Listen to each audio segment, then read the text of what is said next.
James Spencer joins me this week to discuss Basic Brewing Radio and his 17 years as a homebrewing podcaster. This is BeerSmith Podcast number 261.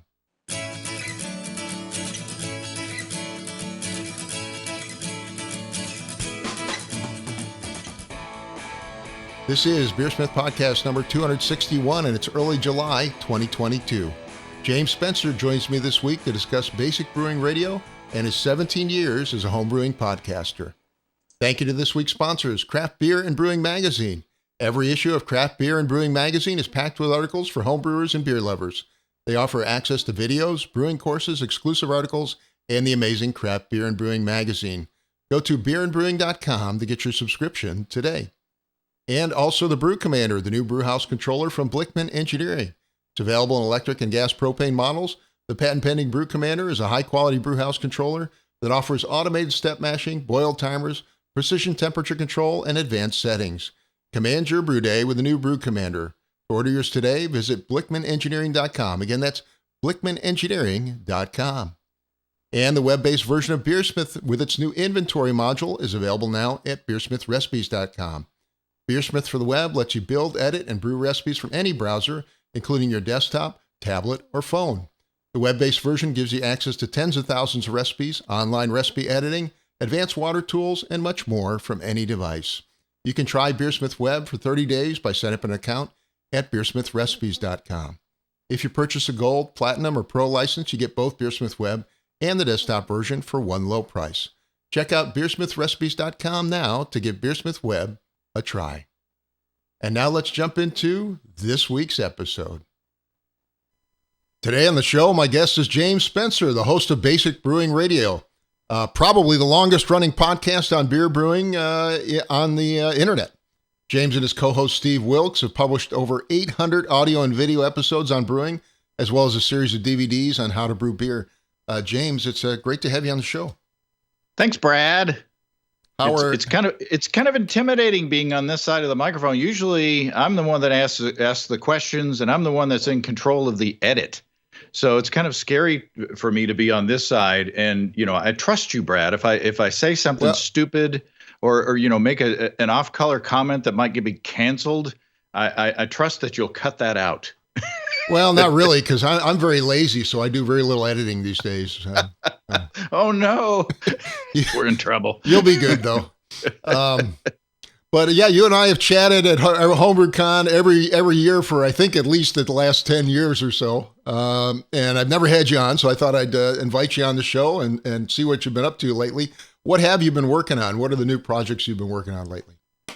Well, Homebrew Con in Pittsburgh, we came back from Homebrew Con with 5 episodes worth of audio material. Oh, that's awesome. Interviews, on the floor, talking to homebrewers and talking to Dr. Matt Winans at Imperial. And we went to Hop Farm and talked to Malcolm Frazier afterwards. We recorded a lot of stuff. We've been going to Homebrew Con since Orlando in 2006. Wow. And knockwood, we haven't missed an in-person one yet, and we're really excited about going to San Diego next year. We love to go to Homebrew Con. We love to drink all the beers and meet all the people and shake all the hands. And my record for the number of shows out of Homebrew Con, I think we got like 8 shows worth of interviews during one Homebrew Con. But we're older and less ambitious nowadays. So yeah, I was going to say you didn't even have your. You usually walk around with a video setup, and this time I think you mainly just had an audio setup, right? Yeah, if you look at the numbers, mostly the people who watch the videos of like Club Night are the people who are in the videos of Club Night. So all of them, yeah. All 10 of them. Yeah. So we get a lot more interest in the audio, and video is a lot of work. Yeah. And not that I'm lazy, but I am. But I enjoy the audio stuff a lot better. You can spend a lot more time talking to people about the details about the beer that you're sipping, and people are a lot less self-conscious And so, we decided just to concentrate on the audio. Yeah. It's kind of interesting. Homebrew Con, obviously the first one we've had in 3 years, was a little bit smaller than normal this year. I think it was about, my guess was about half the size of what we normally might have, right? Right. I think so. The numbers that I've heard, and I don't know if they're accurate or not, so I don't want to repeat them, but yeah, it's about half of what we're used to. But this first one, post-pandemic or post this phase of pandemic, whatever, wherever we are now, I was okay with fewer people, frankly. Yeah, I mean, I was on the show floor, which was at the BeerSmith booth most of the time, and it was interesting. The show floor was probably less than 20% of what it was 3 years ago. Right. But it was actually great for us because we got a lot more time to interact with people and spend talking to people instead of a constant rush of people flying by the booth. So that was nice. And the line was shorter at the taps, that the homebrew clubs were serving. So that was beneficial to us. We talked to several people over there. There's some really tasty beers and fun and interesting beers. We had a Carolina Reaper beer. Did you have the Carolina Reaper beer? I believe I did have a small sample of that. It was quite tasty. Yeah, it was. Another fella I talked to said that it was too hot for him, but he was in the minority. Everybody else thought that the flavor and the heat was nicely balanced in that beer. And we talked to, in the episode that I've already posted, last week's episode, I don't know when this is going to run, but the first episode back from Homebrew Con, we talked to the brewer of that beer and his girlfriend, the inspiration for the beer. So. A Carolina Reaper. I don't know if you've actually sampled a piece of a Carolina Reaper pepper or not, but it's a hot one. Yeah. I mean, I consider myself somewhat of a heat seeker, so I sampled just a teeny bit of seeded Carolina Reaper flesh, about the size of half of my pinky fingernail. And I ate it, and at first it was like, wow, this is really tasty. It's nice and fruity. It's got almost like a tropical fruit kind of flavor. And then the top of my head started sweating, and it spread down to my, my mouth, my lips started burning and sweating, and my heart started speeding, so it'll sneak up on you. But I think, man. I had a number of meads out of Michigan. There's a group from Michigan there with some really nice meads. And then there was somebody, I think, in the Hawaiian booth with a key lime pie beer, which was pretty much spot on. It was really quite tasty. And the aroma was almost perfect on it. It was just amazing. Yeah, we had that beer, and there was a cherry pie beer that was also delicious. And they both used graham cracker extract. Interesting. So that's the secret to that. Is that how they got the creaminess in it? Because it had kind of a creamy finish to it. It's the crust of the beer. Steve and I tried to do, or I brewed up a what I call a lemon custard beer for the video podcast, and we used grain to try to get the crustiness of the beer, but man, I wish I'd known about the graham cracker extract, because apparently it just takes a little bit to get that crusty character. I hadn't heard about that. Is that something liquid form? I've never seen it, I guess. I would assume. I haven't looked it up. I wonder if it's like an amaretti thing, or I don't know. I'm sure it's commercially available. I'm sure there's a way to find out on the internet. Graham cracker extract. But we are. I'm looking forward to San Diego next year. I think it'll probably be a lot bigger out on the West Coast, and probably more people back just because COVID's winding down a little bit. So that'll be great. Go ahead. And the venue out there, we've been there twice. For Homebrew Con, and it's kind of a campus atmosphere. Julia Hers says that it's been updated, but back when we went, it had kind of a retro feel to it, which I thought was cool. It was perfectly clean. It was perfectly well maintained. And I was okay with the decor, because I grew up in the 70s, so it kind of took me back. Yeah, I've been to the last two as well, and I think they had homebrew night outside, if I recall, right? Right, which was great. Right. Kind of fun. And I met Will Wheaton walking around. He was in town I think Northern Brewer had him at their booth for a while, and he was walking around club night. I tried to get an interview with a soundbite with Will Wheaton, but he didn't want to do it because he'd been drinking beer, which is a smart thing to do. Yeah, he came by the booth. He was actually using my software at the time. Oh, excellent! Which was kind of cool. You could put if you had packaging, you could put his face on your package. I probably need permission for that, but yeah. Well, I assume you'd get permission. Yeah. So can you tell us a little about, I want to jump on and tell us a little bit about Basic Brewing, which now includes, extensive videos and I think over 800 episodes is what you told me. Yeah. 802 audio episodes so far. And I don't know how many video episodes that we've done. It's in the hundreds, but not 800. But yeah, we've been doing it since the first podcast episode was posted in July of 2005. Wow. And I started it up to promote the Introduction to Extract Homebrewing DVD that Steve Wilkes and I did the previous year. I quit my corporate job that I'd had for 12 years in corporate communications at a big company up here in Northwest Arkansas. And I wanted to do a project that was mine. Have you been doing that? So have you been doing this full time for that length of time?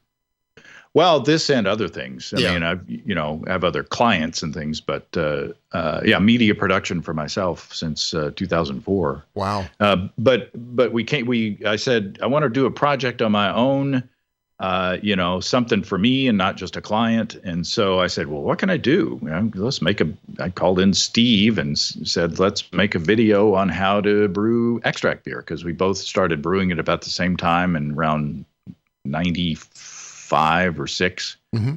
And so we just set up, hired a friend from work, my previous work to shoot it. And we set up in the kitchen and shot the DVD, and once I made it, I started making cold calls out to homebrew shops across the country because I found a list of those in the back of, I think, Zymergy.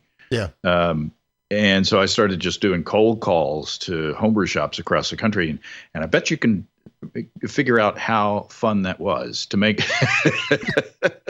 I was a telemarketer. Well, I mean, it sounds like John Palmer was selling books out of his garage for a long time, the first edition of How to Brew. So it's not unheard of. Directly to the homebrew shops, Well, I wanted a way to talk directly to the consumer. So I had heard of podcasting, like in 2004, early. But I don't know if you remember how podcasting started. It started because of the iPod, and that's where podcasting comes from. Right, some people don't know that nowadays. Yeah, I know. And that leads me to a brief diversion. A pet peeve of mine is when they call their show is when people call their podcasts pods, like "Welcome to the Pod." Well, it's not really. It's more of a cast than a pod. But anyway, you wouldn't have somebody on a TV broadcast and say, "Hey, welcome to the Broad." No. Yeah, that doesn't really make sense. But so do you you mentioned a corporate job. Do you have a history in video audio production, or is this something you took on after you retired or left your regular job? Well, I started in radio in college, and then spent a little bit of time, a couple of years after college in radio, and then got a job as a TV reporter up in Northwest Arkansas. And we were a small bureau of a small station. And so we shot mostly our own footage as reporters. Sometimes we double up and shoot each other's stand-ups and things like that. But, you learn to be self-sufficient when you're the only guy sent out to interview the governor on a golf course somewhere. You do your own lighting, you do your own sound, you do your own editing, writing, shooting, everything. So I was a reporter up here in Northwest Arkansas for a couple of years, and then went down to Little Rock where I did some reporting and anchoring. And, I had a photographer down there, so I started to get fat and lazy down there in Little Rock because I didn't have to shoot my own stuff. That's cool. But so that led me into corporate communications, where I did video, I did multimedia CD-ROMs. You remember those? Yeah, I do. I do remember CD-ROMs.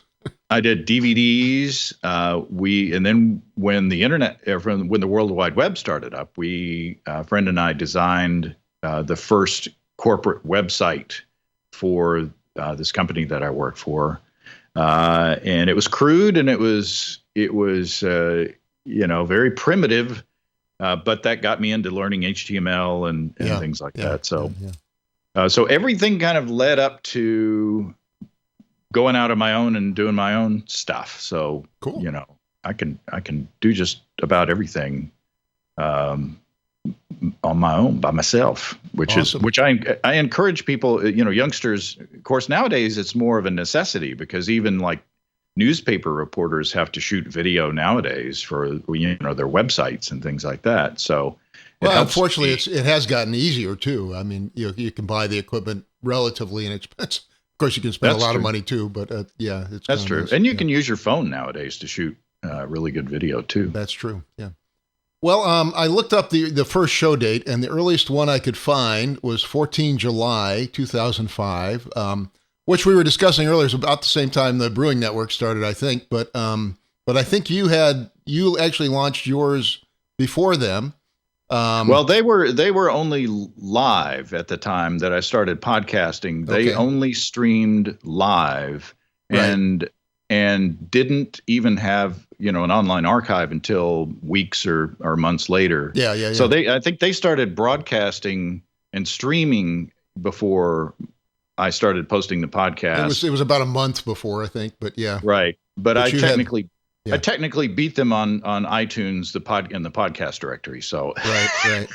That's what I'm counting. And I mean, this was early, fairly early in the iTunes time too. I think iTunes podcast listing only launched like in 2004 or 5, right?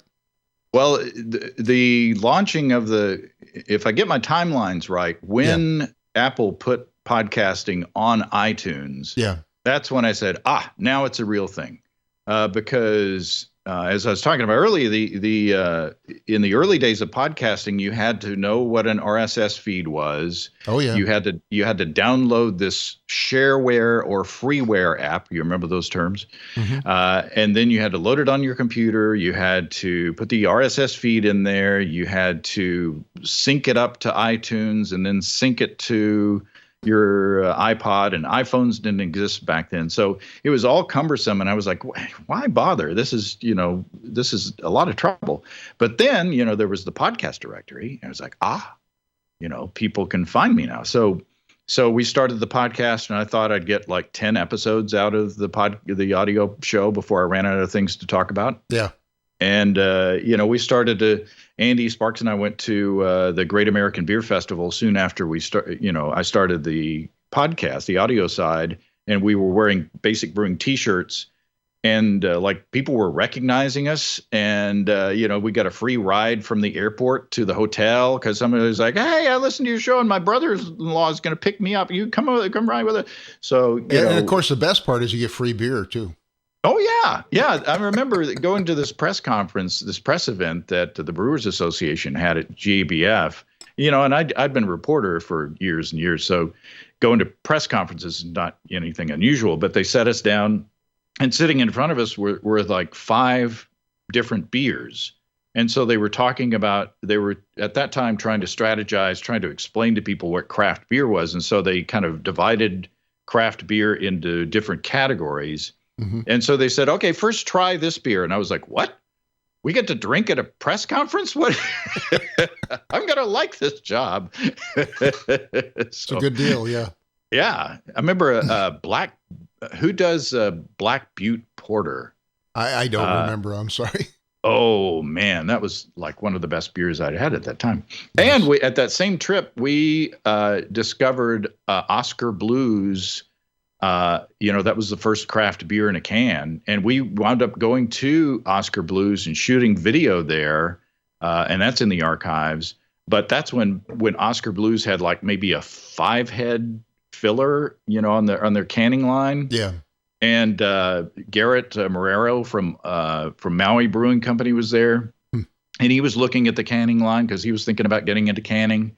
And so it was we got into this whole thing at a point where it was still not in the infancy, but craft beer was just starting to get off the ground. And we've been able to talk to, over the past 17 years, talk to a bunch of people and sort of catalog or document a timeline of craft beer and homebrewing, of course. Yeah. And techniques that have evolved over time, like brew in a bag and no chill and no boil and small batches and things like that weren't around when Steve and I started brewing. Yeah, things have changed a lot.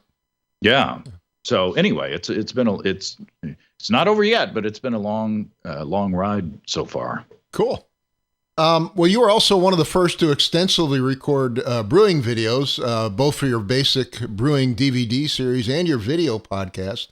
Now, it looks like, I went back and looked, it looks like you launched your first video podcast also in late 2005. How'd you get into all the video work? It sounds like your first brewing DVD actually predated the podcast, right? Yeah, we were set up to shoot our second DVD, our Stepping into All Grain DVD. Uh-huh.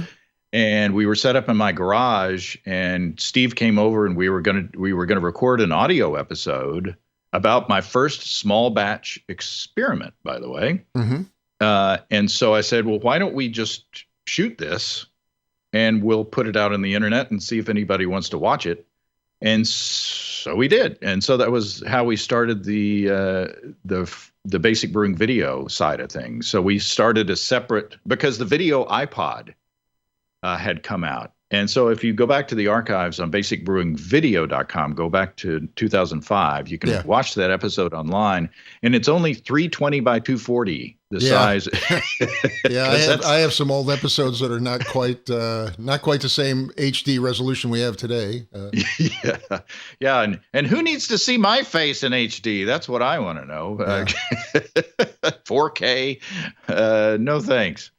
But that's the way it started. And the next video episode, we jumped into the small batch configuration with both feet, because we started a 6-pack IPA, and we got all kinds of feedback from people, including Rick and Dick from Big Foamy Head, which was around back then.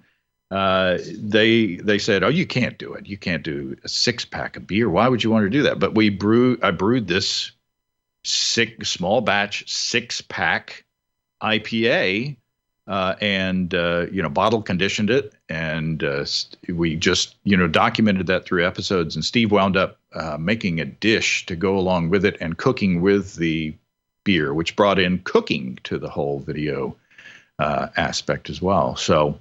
We kind of stumble into these things, and they turn out to be a good idea, and we keep doing them, just like everything in life. Well, a lot of people don't realize how much time it takes to produce something like a brewing DVD. I did one in 2012, and I spent months on each one, just with all the editing and everything.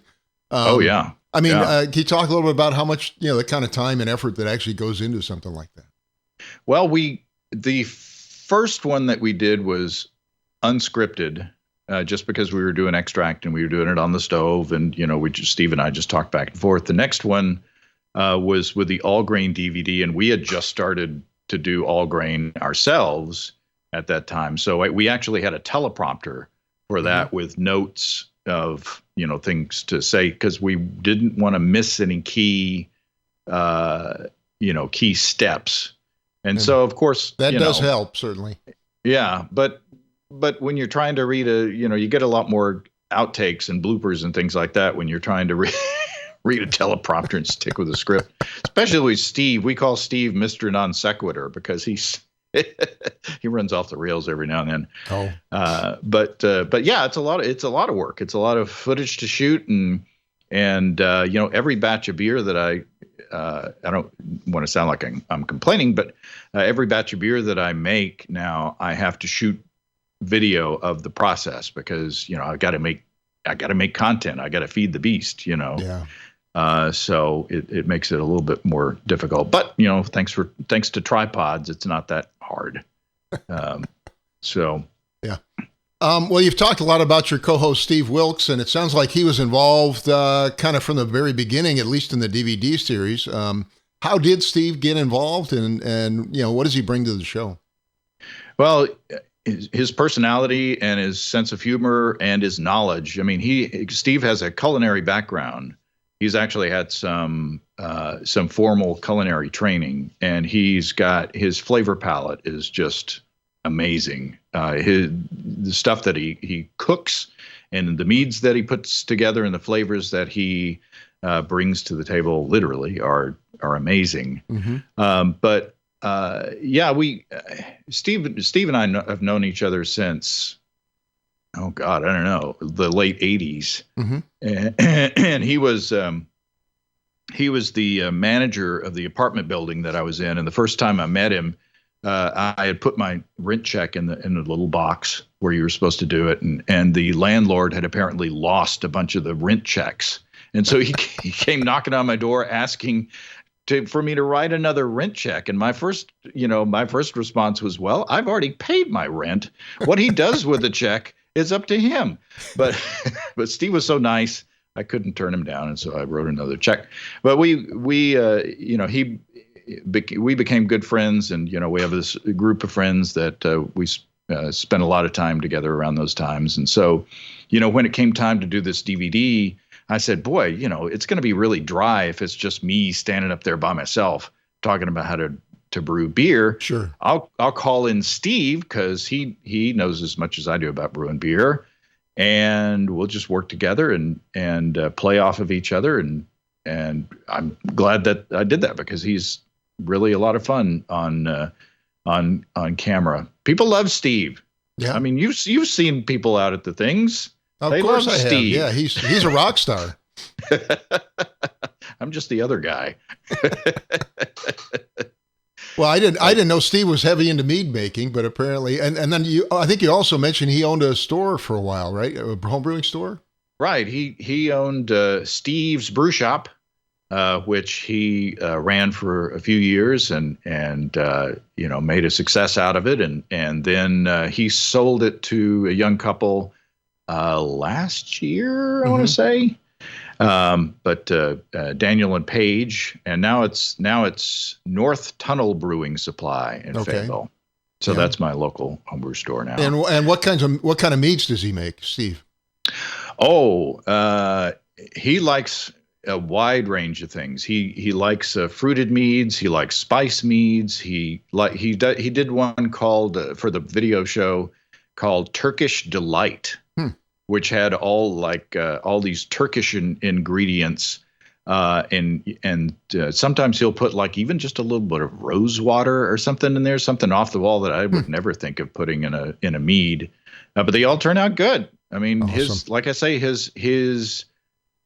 His concept of flavors and how they go together are really it's really inspirational. And so, but he's a good beer maker too. Nice. Well, how has the show and podcasting in general evolved over the years? I mean, 17 years is a very long time. It is. It's in a way it's a lot the same because it's a lot of conversations, with either authors or homebrewers or professional brewers or sometimes it's sampling things and talking about things. So in a way, it's sort of the same, although the technology has improved. And for instance, if I had to talk to somebody remotely in the early days, it was over the phone. Right. And so, Skype and everybody else has got a streaming thing too. But, that's helped out a lot. Mm-hmm. And the fact that I can talk to somebody in Australia or Switzerland, I did an interview with folks in Switzerland recently, and the fact that I can talk to them as long as I want for free. Yeah, I do. I do all my shows over Skype, and record audio and video. And, occasionally you have a couple glitches, but it works out surprisingly well, Yeah, I joke that Skype is free and worth every penny, but that's I shouldn't pick on it because it's been really good to me. And of course, now I've started to use Zoom, and Google has a thing now, and but as far as the video side of things, we're starting to. I want to get this. A few weeks ago, I did an episode where I shot the brewing process at Ivory Bill Brewing up in Siloam Springs, Arkansas, because he was brewing with this perennial grain called Kernza. And so, along with an audio interview on that, I did a video interview with Casey Letellier, who's been with us since the beginning. And it did sort of a news type package or a short documentary style thing. And I'd like to get more back into that, especially now that we have more freedom of movement and things like that. But I love, my eyes aren't as good as they used to be, so it's not as fun as it used to be. But I love, shooting documentary style or news style or, capturing footage. I think that helps, sort of bring viewers into the process, so to speak. Yeah. I shot some video recently of a local beekeeper. I went out to his farm and shot video of bees and, nice. Him harvesting honey and things like that. Yeah. Which I'm a little intimidated by bees, but. Yeah. You mentioned documenting the rapid rise of the craft brewing industry, but we've also seen kind of a rise and fall of homebrewing, actually. I went on Google Trends the other day just to kind of look at it, and homebrewing, was growing almost 20% a year, particularly like around 2009, 10, 11, 12. And then it peaked out around 2012, 2013, and unfortunately been a little bit of a decline since then. So I mean, what are your thoughts on the sort of peak and then slow fall off in homebrewing? Well, I still I'm still talking to avid homebrewers out there, and I know that any hobby or trend or something like that is going to pick up some steam and then shake off some stragglers. I think, I'm not an expert, on that kind of thing. And pardon me, one thing about doing audio interviews only is people can't see me blow my nose. Yeah. But I have a feeling that, the people that we saw at Homebrew Con are still just as energized, as they always have been about the hobby. And, like I say, when we first started, we went to Orlando in 2006, and I think there were maybe like 300 and some people there. Yeah. But I'm sticking with it as long as people keep listening to the show and watching the stuff, and as long as the sponsors want to keep paying me for for producing stuff, and as long as we can help them get visibility and talk to their customers. It doesn't, to me, the big number picture doesn't matter as much, because we've been with it since 2005 or 2004, if you count the DVD. And so I do it because I love it. I love the process. I love the people.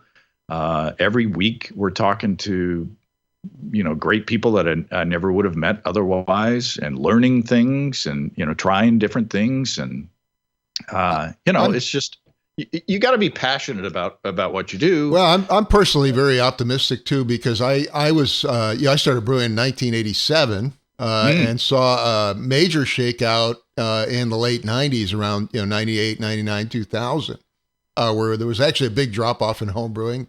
And then yet, 10 years later, it exploded again. So these things all kind of come and go in waves, I think. And I think it may be a generational thing. Happens, you get to a certain age and you don't want to haul 5-gallon carboys around anymore. And the other interesting thing is you have a lot of people that get into a hobby while they're young, maybe before they have kids and raise families and all that stuff, and then they of course tail off as they actually get into raising a family and doing all those things. But then they end up re-entering the hobbies later once the kids are gone. So we may see some of that at some point too. But it is interesting to watch. And there is a lot of good craft beer around nowadays. So when I first started brewing, what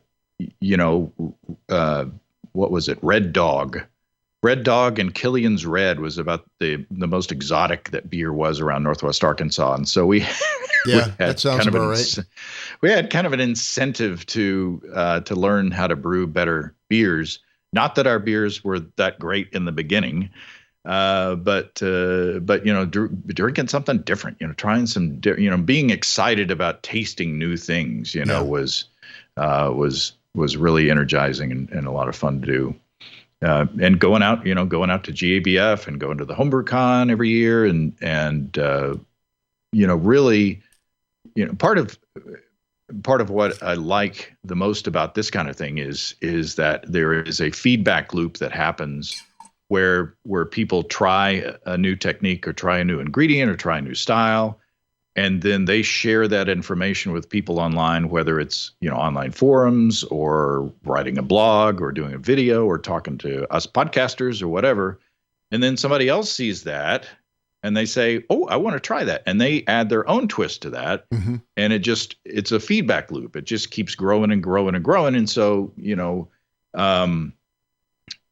thanks to the internet, we're not so insulated. And we can kind of grow these new styles and different types of beers very quickly, and some of them die out quickly. But when's the last time you've had a brute IPA?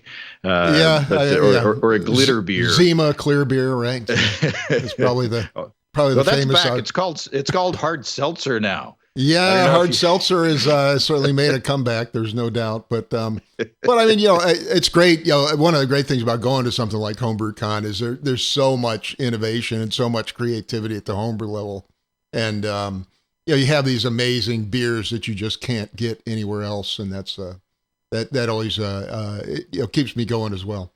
For sure. Now, the other major change we talked about at Homebrew Con is the rise of YouTube and Google, which has really crowded out a lot of the how-to videos and books. I assume it's impacted your business. How have you kind of adapted to that? Well,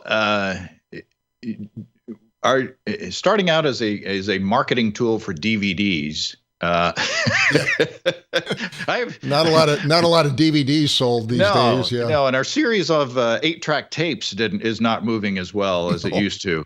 That's too bad. Do you have it in Betamax? Yeah, that's right. I have Laserdisc. If you want that. But no, that was the major shift. It's because we sold a bunch of DVDs, and thanks to homebrew shops like High Gravity in Tulsa and the Beer Nut and the Brew Hut and others, who actually put our DVDs in their equipment kits. Yeah, starter kits. Yeah, that really helped move a lot of stuff. But after the podcast started, it shifted over from me calling homebrew shops on cold calls to homebrew shops calling me or emailing me wanting to sell the DVDs because their customers has come in and started were starting to ask for it. But once DVDs started to wane, by then I had started to pick up advertisers. Oh, good. And so I think the AHA was the first one maybe to approach me and saying, can we advertise on your show? And I was like, well, I don't generally do advertising, but okay. How do you turn down the American Homebrewers Association? I think I'm getting that timeline right. I think they were the first, and that kind of opened the door to advertisers. And now, so we still sell our DVDs and our Brewers logbooks. For those maybe mention where folks can find all your, not only the podcast, but all the products you sell. Yeah, if you go to basicbrewingshop.com, you can find the DVDs and the log books, which you can log 50 batches of beer. Nice. And it's got a little calendar in the front. We used to do it per year, but then, not everybody brews 50 batches in a year. So we made it generic. And so the calendar is blank in the front where you can just put your own month in there if you wanted to like track your loggers and stuff.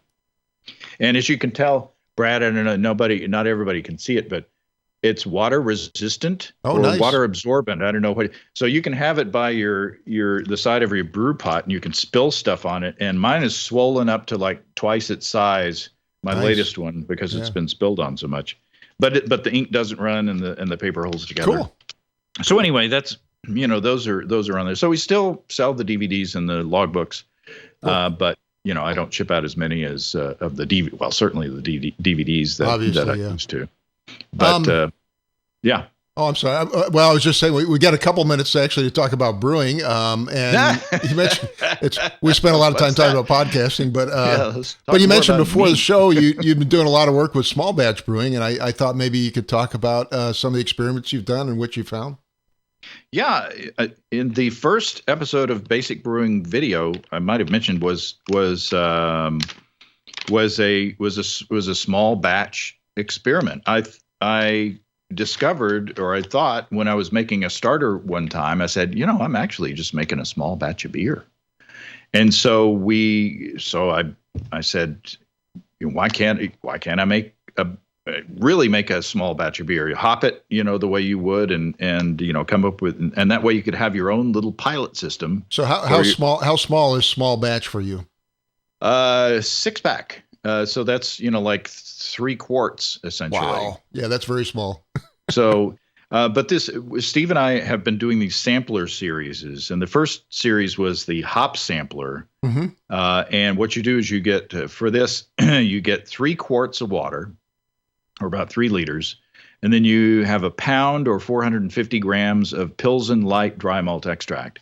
And then you mix that together to make a wort on the stove. And you bring it just up to boiling, just to where it starts to boil, and you shut off the heat, and then you put hops in and steep for 10 minutes, and then chill, and then pitch your yeast. And so for this batch, I did for a 6-pack, I did 1 ounce or 28 grams of Hallertauer Mittelfrüher, and then I compared that with 11 grams of Amarillo. Mm-hmm. So because of the difference in the alpha acid content, I kind of added those proportionally.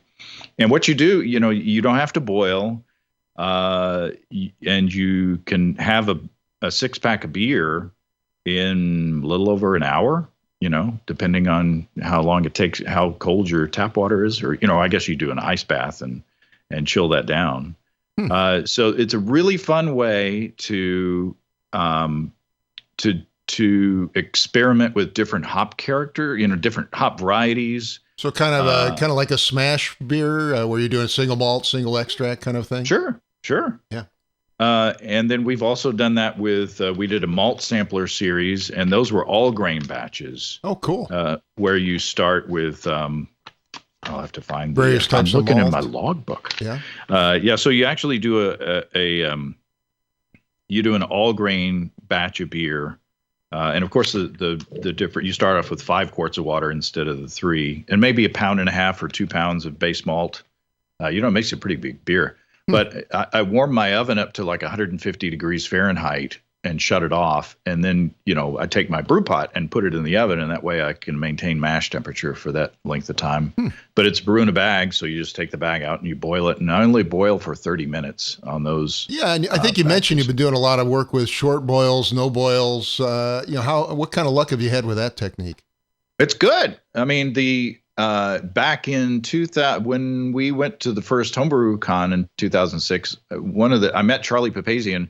And the first thing I did was like, Charlie, nice to meet you. I got this beer that I've just brewed, and how is it going to turn out? And I had all these questions of, of course, now I get that in reverse when I go to Homebrew Con, but like I know anything. But so that beer that I was asking Charlie about was, I did a 15-minute Amarillo ale. Mm-hmm. So I had done an interview with Bob Hansen of Breese, I've had Bob on the show as well. He's very smart. Yeah. But we were talking about malt extract, and I said, Bob, do you have to boil malt extract? And he said, no, because malt extract is a wort that has had a full strength boil.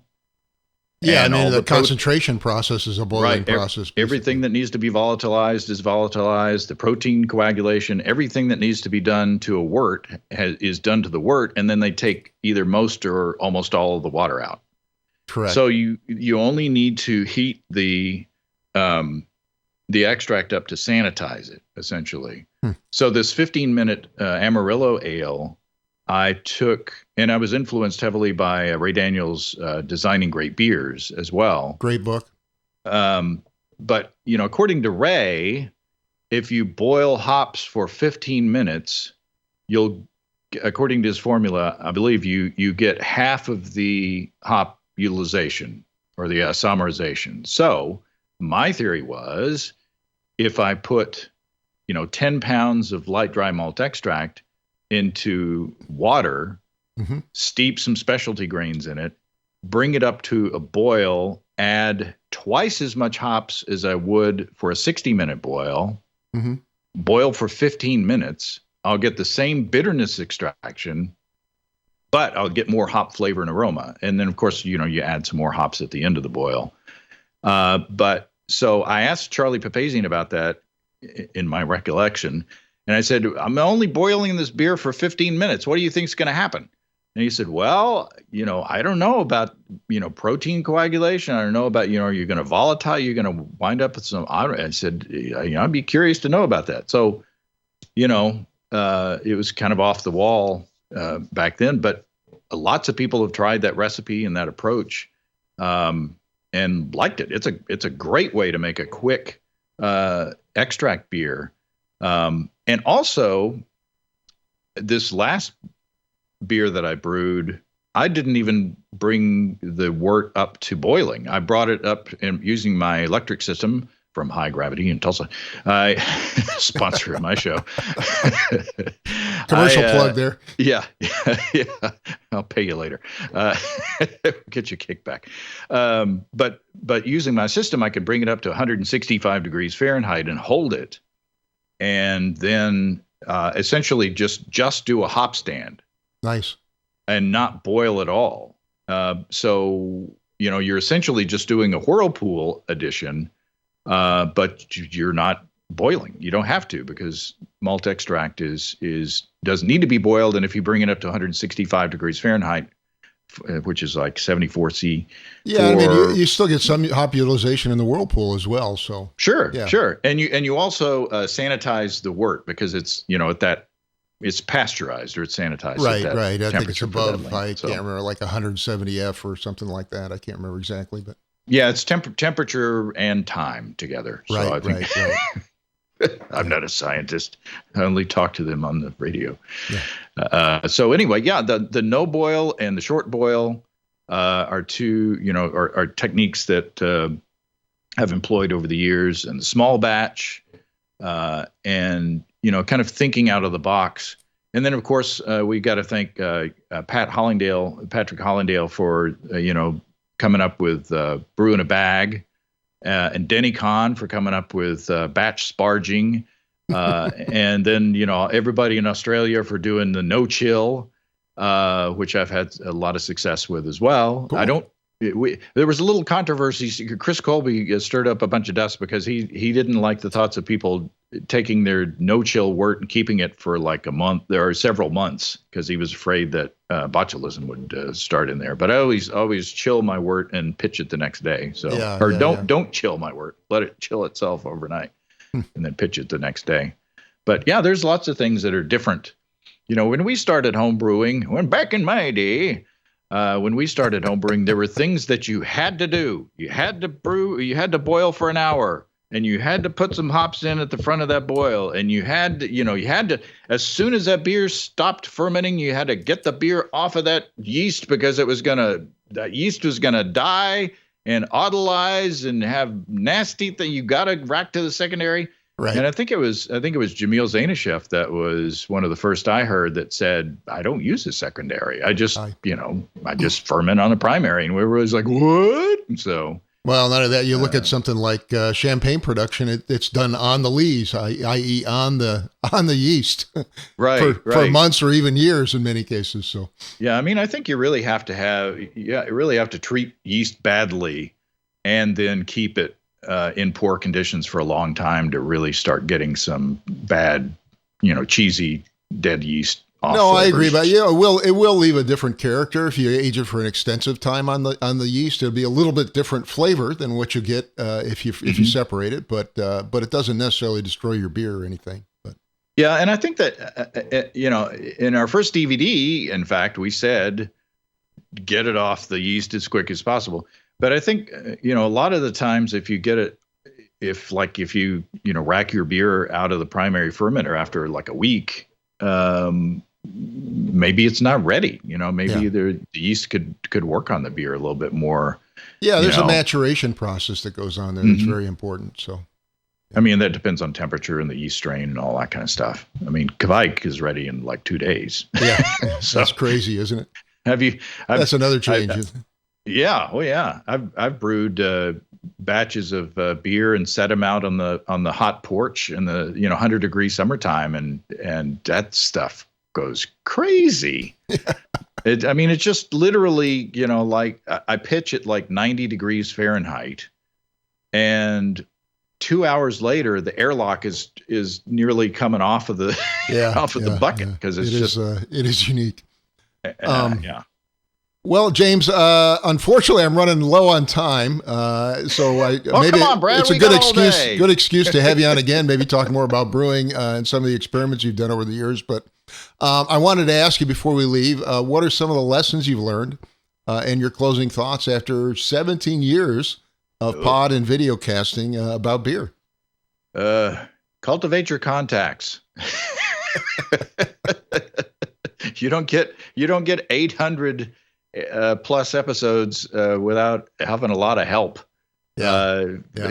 Meet people and get to know people who know stuff. It's like journalism, like any kind of journalism. If you work a beat, you get to know people and you get to cultivate your contacts. I mean, that's a podcaster, came up and talked to me on the floor of club night. How do you get so many episodes? Where do you get your ideas? Everybody else in the world is where of course we make up our own, with the sampler series and things like that. But yeah, you gotta know people and you gotta cultivate friendships and contacts and that's one of the things that I'm grateful for as well is that I've met, lots of really good people over the years and have become good friends with people that I would not have known otherwise. Yeah. So, yeah. I don't know if that answers the question, but No, it does. I mean, I'm only an amateur. I'm on like 261. I think this is episode 261, but I appreciate you coming on the show today. Quality over quantity, James. though. As I said to you on the floor of club night, it's quality over quantity, right, Brad? That's right. Yeah, that's right. Mine are much higher quality. No, I can't say that for sure. But James, it's been great having you on the show today, and I really appreciate you being here. Yeah, it was fun. Thanks, Brad. My guest today was Mr. James Spencer, the host of Basic Brewing Radio and Basic Brewing Video podcasts, as well as the Basic Brewing DVD series on how to brew beer. And I think you can find all of that at I believe it's basicbrewing.com, right, James? Sure. Yeah. Or basicbrewingshop.com. It'll save you. Basicbrewingshop.com. Okay. It'll save you a click. Well, thank you. Thank you again, James. Really appreciate you being here. Thanks, Brad. A big thank you to James Spencer for joining me this week. Thanks also to Craft Beer and Brewing Magazine. They offer access to videos, brewing courses, exclusive articles, and the amazing Craft Beer and Brewing Magazine. Go to beerandbrewing.com to get your subscription today. And also the Brew Commander, the new brewhouse controller from Blickman Engineering. It's available in electric and gas propane models. The patent-pending Brew Commander is a high-quality brewhouse controller that offers automated step mashing, boil timers, precision temperature control, and advanced settings. Command your brew day with the new Brew Commander. To order yours today, visit BlickmanEngineering.com. Again, that's BlickmanEngineering.com. And the web-based version of BeerSmith with its new inventory module is available now at BeerSmithRecipes.com. BeerSmith for the web lets you build, edit, and brew recipes from any browser, including your desktop, tablet, or phone. You can try BeerSmith Web for 30 days by setting up an account at BeerSmithRecipes.com. If you purchase a Gold, Platinum, or Pro license, you get both BeerSmith Web and the desktop version for one low price. Check out BeerSmithRecipes.com today to give it a try. I'd like to thank you for listening, and I hope you have a great brewing week.